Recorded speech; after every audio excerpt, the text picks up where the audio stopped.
1, 23 এবং 12 জিম্বাবুয়ে সিরিজের সুযোগ পাওয়া প্রথম 3 ম্যাচে লিটন দাসের রান। টানা অফ ফর্মে থাকা টাইগার এই ওপেনার অবশ্য পরের 2 ম্যাচের একাদশেই ছিলেন না। তার জায়গায় তানজিদ হাসান তামিমের সঙ্গে ইনিংস ওপেন করেছেন আরেক ওপেনার সৌম্য সরকার।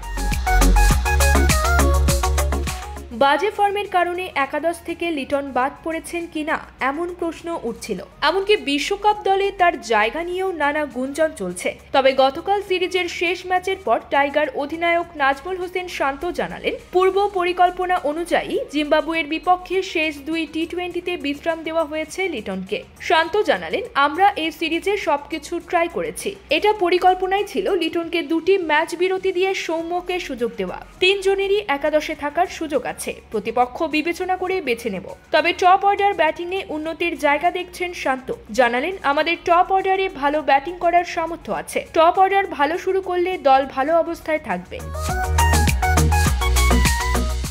ছন্দ সবসময় গুরুত্বপূর্ণ। আশা করি বিশ্বকাপের আগে ছন্দ ফিরে পাবে তারা। সদ্য সমাপ্ত সিরিজে ব্যাটারদের মধ্যে সবচেয়ে ধারাবাহিক ছিলেন ওপেনার তানজিদ হাসান তামিম ও middle order batter Towhid Hridoy. সিরিজের 2টি হাফ সেঞ্চুরিতে সর্বোচ্চ 160 রান করেন তানজিদ, একটি অর্ধশতকে 140 রান করেন হৃদয়। শেষ ম্যাচে লড়াকু হাফ সেঞ্চুরি করলেও তানজিদ হৃদয়ের মতো ধারাবাহিক ছিলেন না অভিজ্ঞ মাহমুদুল্লাহ। ব্যাটারদের অধারাবাহিকতার কারণে টি-20 সিরিজে 5 ম্যাচের কোনোটিতেই বড় স্কোর করতে পারেনি বাংলাদেশ। এছাড়া ব্যাটারদের স্ট্রাইক রেটও সন্তোষজনক নয়। স্ট্রাইক রেট নিয়ে এক প্রশ্নে নাজমুল পাল্টা দাবি তুললেন ভালো উইকেটের। আমাদের দেশে স্ট্রাইক রেট নিয়ে অনেক কথা হয়, এই জিনিসটাতে সময় দিতে হবে। আমরা যদি লম্বা সময় ধরে ভালো উইকেটে খেলা শুরু করি, 6 মাস, 1 বছর, 2 বছর, তারপর আপনি দেখবেন প্রত্যেকটা ব্যাটসম্যান ভালো স্ট্রাইক রেটে ব্যাটিং করছে।